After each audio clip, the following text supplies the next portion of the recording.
चंदू खेत में पहुंचता है। थोड़ी देर काम करता है, तभी खेतों की मेड़ों पर दो आदमी चल रहे होते हैं। उनमें से एक आदमी छाता लेकर चल रहा होता है। जमींदार करोड़ीमल और उनका मुंशी बाबूलाल।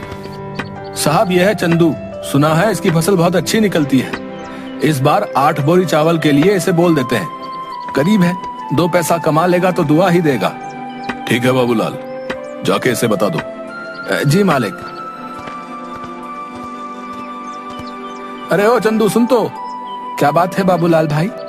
जमींदार साहब तुझसे मिलना चाहते हैं। मुझसे मिलना चाहते हैं? क्यों? अरे वो तेरी फसल खरीदना चाहते हैं। जा जल्दी जा। जी जमींदार साहब। आओ चंदू आओ। सुना है तुम्हारी फसल बहुत अच्छी होती है। क्या इस बार की फसल तुम हमें बेचना चाहोगे? बाजार के दाम से अच्छा दाम दे दूंगा। ये तो हमारे लिए खुशी की बात है साहब। तो फिर ठीक है, जिस दिन फसल ठीक से तैयार हो जाएगी हमें बता देना। हम आदमियों को भिजवा देंगे। तुम्हारी फसल काटने में वो सब तुम्हारी मदद करेंगे और तुम्हारे घर पर पैसे भिजवा देंगे।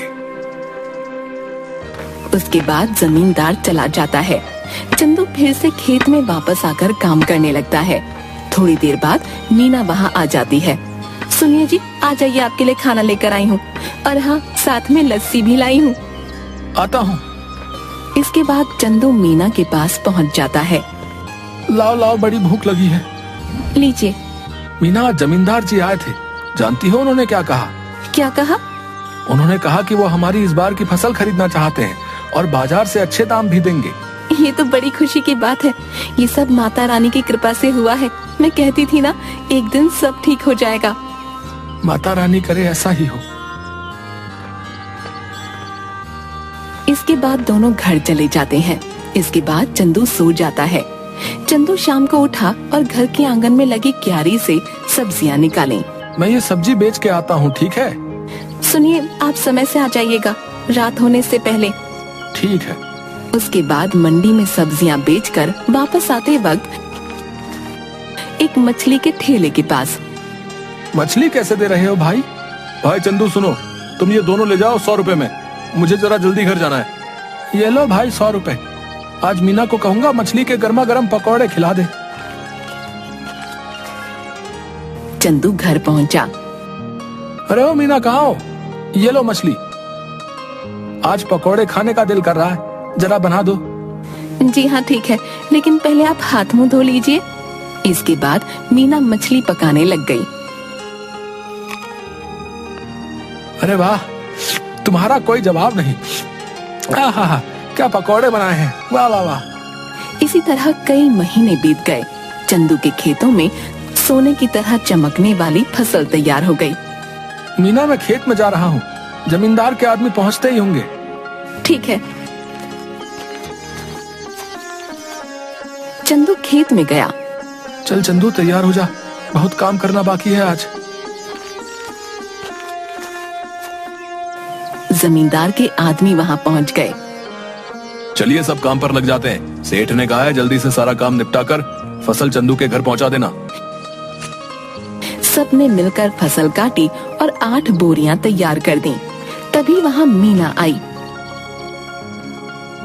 ये क्या, इतनी जल्दी काम भी हो गया? मीना, इसीलिए तो कहते हैं कि एकता में बल है। जो काम मैं अकेला 2 दिन में करता, वो हम 4 लोगों ने मिलकर कुछ ही टाइम में कर दिया। इसके बाद सबने मिलकर बोरियां चंदू के घर तक पहुंचा दी। हम सब कल आके ये बोरियां सेठ के घर ले जाएंगे। चलिए हम चलते हैं। चलो, आज का काम भी खत्म हुआ, बस अब कल का इंतजार है। उसने सारी बोरियां घर में रख दी। तभी आधी रात को चंदू के घर के बाहर कुछ चोर बात करते हुए। सुनो सबके सब, ध्यान से घुसना। अगर हम खाली हाथ लौटे तो सरदार हमें छोड़ेंगे नहीं। सब धीरे धीरे चंदू के घर से सारी बोरियां चुरा कर ले गए। अगली सुबह चंदू की बीवी, सुनिए जी, उठिए ना, देखिए क्या हो गया। क्या हो गया? चंदू उठिए, उठिए ना। क्या बात है भाग्यवान, ऐसा क्या हो गया जो तुमने सारा घर सर पर उठा लिया है? गोदाम से सारी बोरियां चोरी हो गई हैं। क्या चोरी? कहाँ पे? गोदाम में आइए और खुद ही देख लीजिए। हे भगवान, ये क्या हो गया? जमींदार जी के आदमी कभी भी आ सकते हैं। माता रानी, मैंने किसी के साथ कुछ बुरा नहीं किया, फिर भी मेरे साथ ही क्यों? चंदू घर की सीढ़ियों पर बैठ जाता है। चंदू की आंखों से आंसू आ रहे थे। तभी वहाँ जमींदार के आदमी आ गए। अरे भाई चंदू, बोरियां तैयार है ना? नहीं भाई, कल रात को ही किसी ने अनाज की बोरियां चोरी कर ली हैं। यह क्या कह रहे हैं भाई? जमींदार जी कहीं गुस्सा ना हो जाए। तुम तो उनका गुस्सा जानते हो ना। चलो उनसे बात तो करनी ही पड़ेगी। चलो अब। चंदू बाबूलाल के साथ जमींदार के घर गया। क्या चंदू, तुम सब खाली हाथ क्यों आ रहे हो? जमींदार जी, कल रात को हमारे घर में चोरी हो गई। सुबह देखा तो गोदाम से सारी बोरियां गायब हो चुकी थी। कहीं तुमने किसी और को तो बेहतर दाम के चक्कर में नहीं बेच दी? नहीं जमींदार जी, मैं सच कह रहा हूँ। सेठ जी, एक ही गांव में रहना है हम सब ने। भला झूठ बोल के कितने दिन बच पाऊंगा? ठीक है, लेकिन अगर मुझे पता चला कि तुमने किसी और को दिया है, तब देखना कि मैं क्या करता हूँ। कुछ दिन तक चंदू और मीना दोनों उदास थे। चंदू सब्जियों को बाजार में बेचता और जो भी कमाता उसे बहुत ध्यान से खर्च करता। चंदू खाना खाने बैठा। सुनिए ना, कितने दिन हो गए हमें इस तरह सब्जियां बेचते हुए, लेकिन हमारा घर मुश्किल से चल पा रहा है। घर के भी हालात ठीक नहीं है। हमारा गुजारा सिर्फ सब्जियां बेचकर नहीं हो सकता। पहले तो अनाज बेचकर हम अच्छे खासे पैसे कमा लेते थे, जिसमें साल भर थोड़ा थोड़ा करके घर चल जाता था। लेकिन अब तो हमें अगली फसल के पक जाने तक इंतजार करना होगा। आप बताइए ना, ऐसे कैसे घर चलेगा? मैं जानता हूँ, लेकिन मैं क्या करूँ, समझ नहीं आ रहा। अचानक चंदू थाली में रखा अचार रोटी के साथ खाने लगता है। अरे भाग्यवान अचार! क्या अचार? क्या मतलब है? मैं आपको अचार की तरह दिखती हूँ? आप मेरे बारे में ये सब सोचते हैं? नहीं भाग्यवान, मैं तो कह रहा था कि हमारी समस्या का समाधान है ये अचार। कैसे? मेरी बात सुनो ध्यान से। तुम अचार बनाना और मैं अचार लोगों के घर जाके बेचूंगा।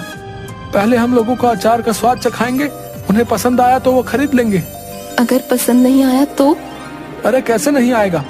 मेरी मीना ने जो बनाया है, अंग्रेजी में क्या कहते हैं, फंटास्टिक अचार बनाती हो तुम। है आपने अंग्रेजी कब सीखी? तुम मुझे कम मत समझो। What are you doing? I am very well. देखा? आप तो बड़ी अच्छी अंग्रेजी बोल लेते हैं। दोनों हंसने लगते हैं। इसके बाद मीना अचार बनाने लगी और मीना ने अचार डिब्बों में पैक कर दिया और चंदू चल पड़ा साइकिल लेके। चंदू एक घर पर जाकर रुका। घर पे कोई है भाई? अरे चंदू भैया, आप यहाँ कैसे? ये क्या ले आए? अचार बेचने का काम शुरू किया है, इसीलिए घर घर जाके बेच रहा हूँ। अचार खरीदना चाहेंगी? जरूर, जरा चखाना तो भैया। औरत ने अचार चखा तो उसे बड़ा पसंद आया। भैया ऐसा करो, 1 किलो दे दो। कितना हुआ? 150 रुपए में। ठीक है भैया, अभी पैसे लेकर आती हूँ। चलता हूँ बहन। ऐसे करते करते चंदू दूसरे घर गया। रमेश भैया घर पे हो? अरे चंदू, तू कैसा है भाई? और कैसा चल रहा है सब? उस चोरी के बारे में सुनकर बहुत बुरा लगा यार जान के। जाने दो भाई, क्या कर सकते हैं। अच्छा ये बताओ, अचार खरीदते हो बाहर से? हाँ, क्यों? मैंने अचार बनाना शुरू किया है। क्या बात है, जरा चखाओ तो। चंदू ने उसे थोड़ा सा चखने को दिया। अरे वाह, किसने बनाया? मीना ने। भाभी को कहना बहुत अच्छा अचार बनाती हैं, बड़ा ही कमाल का। बताओ भाई, खरीदोगे? हाँ भाई, क्यों नहीं, दूसरों से भी तो खरीदता ही हूँ, इससे अच्छा तुमसे ना खरीद लूं। ये बताओ कितने में बेच रहे हो? 150 रुपए किलो। ठीक है भाई, 2 किलो दे दो। चंदू ने पैक करके दे दिया। धीरे धीरे उसका सारा अचार बिक गया। चंदू घर पहुंचा। मीना, आप आ गए? कैसा गया आज का दिन? किसी ने खरीदा कुछ अचार? कुछ तो नहीं खरीदा किसी ने। मैंने कहा था ना, मेरा अचार इतना भी खास नहीं है। आपका विचार ही गलत था इसे बेचने का। पूरी बात तो सुन लो। लोगों ने कुछ नहीं, सब कुछ खरीद लिया। देखो जाकर टोकरी में। मीना टोकरी के पास गई। उसने देखा कि टोकरी तो खाली है, यानी कि सारा का सारा अचार बिक गया। मीना बहुत खुश हुई। अब बस तुम ऐसे ही बनाते रहो और मैं घर घर जाकर बेचता रहूंगा। मैं कहती हूँ ना, आप ऐसा करिए, पास के गांव में भी बेचना शुरू करिए। क्या पता वहाँ के लोगों को थोड़ा बहुत पसंद आ जाए। अब हम जितनी जगह जाकर बेचेंगे उतना ही तो हमारा फायदा होगा ना। कल से आप थोड़ा और अधिक अचार लेकर जाना और दूर दूर के गांव तक भी जाना। ठीक कहा तुमने, मैं ऐसा ही करूंगा। कल से तुम ज्यादा से ज्यादा अचार बनाना शुरू करना। आप 1 हफ्ते रुक जाइए, 1 हफ्ते में बहुत सारा अचार बनाकर तैयार कर दूंगी। उसके बाद आप बेचना शुरू कर देना, क्योंकि अचार पकने में भी तो समय लगता है ना। ठीक है, तब तक मैं सब्जियां बेच दिया करूंगा। इससे हमारा घर भी चलेगा और हमें नुकसान भी नहीं होगा। इसके बाद मीना अचार बनाना शुरू कर देती है और कुछ दिनों तक चंदू बाजार में सब्जियां बेचता है। कुछ दिनों में अचार तैयार हो जाता है और चंदू भी बेचना शुरू कर देता है। इस बार चंदू दूर के गांव में जाता है और अचार बेचना शुरू कर देता है। अब धीरे धीरे करके मीना का बनाया हुआ अचार सभी जगह लोकप्रिय हो जाता है। इसके बाद चंदू एक दुकान भी खोल लेता है। अब जो भी ग्राहक आता उसकी दुकान पर ही जाता। एक दिन वहाँ से गुजरते हुए जमींदार जी की नजर चंदू की दुकान पर पड़ी।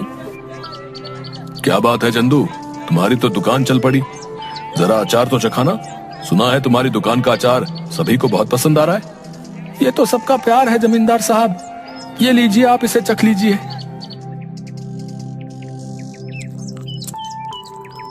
ये तो बड़ा स्वादिष्ट है। ऐसा करो, हमारे घर पर 60 किलो अचार पहुंचा देना। हमारे यहाँ बहुत बड़ा भंडारा है। 1 हफ्ते में हम तुम्हारे घर पर कुछ लोगों को भेज देंगे रात को, इसलिए तुम सारा सामान तैयार रखना। जी जमींदार साहब। रात को जमींदार के लोग चंदू के घर नहीं पहुँचे। रात भी काफी हो गई थी। ऐसा करिए, आप सो जाइए। अगर कोई आया तो हमें पता चल ही जाएगा, तब उठकर उनका सामान उन्हें दे देंगे। तुम ठीक कहती हो, सो जाना चाहिए। क्या पता वो आज ना आए। चलो सो जाते हैं।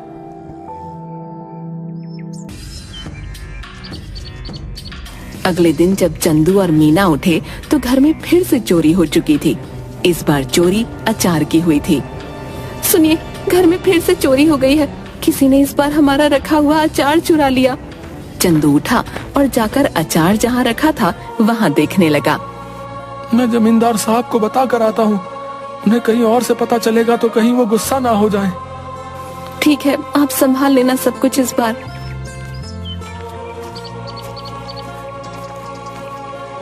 चंदू जमींदार साहब के घर गया।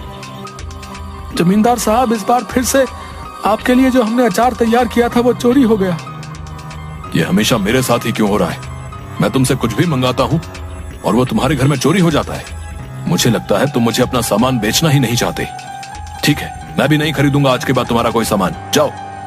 ऐसी बात नहीं है जमींदार साहब, अब खुद ही सोचिए, मैं आपसे दुश्मनी क्यों मोल लूंगा। आप चिंता मत करिए, मैं आपके लिए दोबारा से 60 किलो का अचार तैयार करता हूँ। ठीक है, अगर इस बार कुछ हुआ तब देख लेना।